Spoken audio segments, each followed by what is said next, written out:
एक ठंडी सर्दियों की रात में लंदन की सड़कों पर एक अजीब सा नज़ारा दिखा। बर्फ पर पैरों की निशान अपने आप बन रहे थे, लेकिन कोई इंसान नजर नहीं आ रहा था। दो लड़कों ने जब ये देखा तो वो हैरान रह गए। उनकी आंखें फैल गईं जब उन्होंने देखा कि निशान एक के बाद एक बनते जा रहे हैं, जैसे कोई अदृश्य व्यक्ति चल रहा हो। उन्हें क्या पता था कि ये निशान ग्रिफिन नाम के एक वैज्ञानिक के थे, जिसने अभी अभी अदृश्यता का फॉर्मूला खोजा था। ग्रिफिन एक बेहद प्रतिभाशाली लेकिन बेईमान वैज्ञानिक था। उसका दिमाग तेज था, लेकिन उसका दिल बुरे इरादों से भरा हुआ था। वो हमेशा से दूसरों से बदला लेने के तरीके सोचता रहता था। उसने जब अदृश्यता का पोषण बनाया तो सबसे पहले उसने अपने मकान मालिक के घर को आग लगा दी। बदला लेने के लिए उसने अपनी ही खोज का गलत इस्तेमाल किया, लेकिन अदृश्य रहने के लिए उसे अपने सारे कपड़े उतारने पड़े थे। लंदन की कड़ाके की सर्दी में नंगे पैर और बिना कपड़ों के वो बेघर हो गया था। ठंडी हवा उसकी अदृश्य त्वचा को काट रही थी और वो कांप रहा था। रात के 12 बजे ग्रिफिन एक बड़े स्टोर में घुसा। अंधेरे में वो चुपचाप अंदर गया। दरवाजे खुद ही खुलते हुए दिख रहे थे। वहां उसने गर्म कपड़े चुराए और खाना भी। उसने मोटे कोट, गर्म जूते और टोपी पहनी। भूख से बेहाल होकर उसने स्टोर से ब्रेड, मांस और गर्म सूप भी चुराया। फिर उसने ड्रूरी लेन के एक थिएटर कंपनी से नकली दाढ़ी, चश्मा और पट्टियां चुराई ताकि वो अपना चेहरा छुपा सके। इन सब चीजों के साथ वो आइपिंग नाम के गांव पहुंचा। आइपिंग में उसने लोकल इन में 2 कमरे बुक कराए। मिसेस हॉल, जो इस इन की मालकिन थी, उसे ग्रिफिन का अजीब लुक देखकर शक हुआ।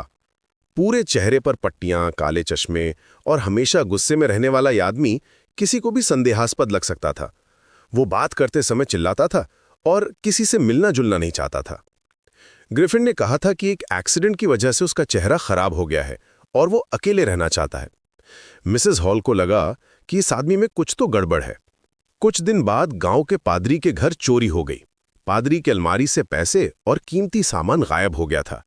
अचानक ग्रिफिन के पास पैसे आ गए थे, जिससे गांव वालों को और भी शक हुआ।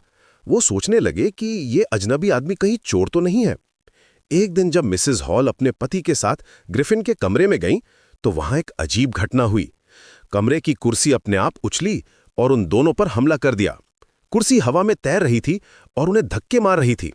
मिसेस हॉल चिल्लाए कि यह जादू टोना है। उसे लगा कि कोई भूत प्रेत का चक्कर है।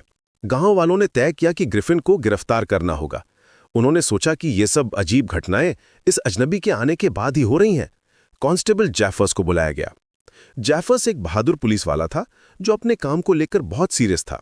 जब जैफर्स ने ग्रिफिन को गिरफ्तार करने की कोशिश की, तो ग्रिफिन ने कहा कि अगर वो जानना चाहते हैं कि वो कौन है तो वो दिखाएगा। फिर उसने अपनी पट्टियां, चश्मा और नकली दाढ़ी उतारना शुरू किया। जैसे जैसे ग्रिफिन अपना भेस उतारता गया, लोगों की सांस फूलने लगी। पहले नाक गायब हुई, फिर मुंह और आखिर में पूरा सिर ही गायब हो गया। लोग डर के मारे चीखने लगे।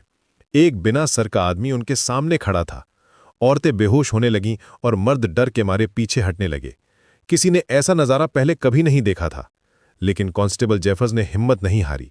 उसने कहा कि सिर हो या ना हो, उसे गिरफ्तार तो करना ही है। वो अपनी ड्यूटी से पीछे नहीं हटेगा। लेकिन ग्रिफिन ने अपने बाकी कपड़े भी उतार दिए और पूरी तरह अदृश्य हो गया। अब वो हवा में मुक्के मार रहा था और लोग समझ नहीं पा रहे थे कि हमला कहां से आ रहा है।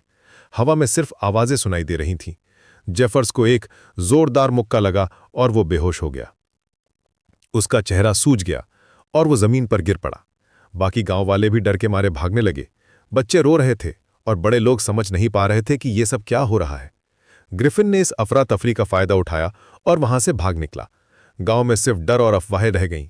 लोग महीनों तक इस घटना के बारे में बात करते रहे। इस तरह ग्रिफिन की कहानी दिखाती है कि जब विज्ञान की शक्ति गलत हाथों में पड़ जाए तो क्या होता है। उसकी प्रतिभा ने उसे अदृश्य बनाया, लेकिन उसके बुरे इरादों ने उसे एक अपराधी बना दिया।